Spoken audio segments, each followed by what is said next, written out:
Državni svet Republike Slovenije je danes na tretji korespondenčni seji sprejel odločitev, da iz parlamentarne procedure umakne novelo zakona o interventnem odstrelu medveda in volka, ki ga je Ustavno sodišče razglasilo za neustavnega.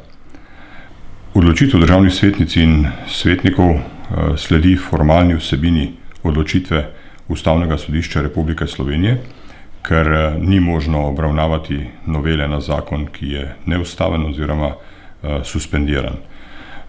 Državne svetnice in svetniki smo z predlogom zakona, ki je bil sprejet, poizkušali reševati problematiko sobivanja zveri in ljudi v neurbanih okoljih.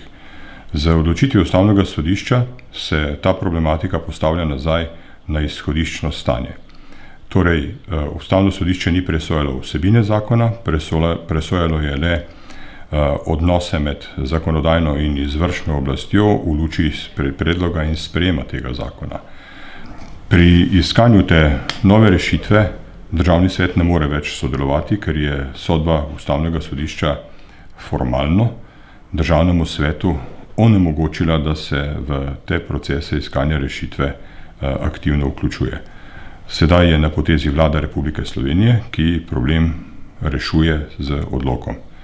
Meni je zelo žal, da je do takšne odločitve Ustavnega sodišča prišlo, ampak Ustava je zato, da jo spoštujemo, in Ustavno sodišče je zato, da brani Ustavo.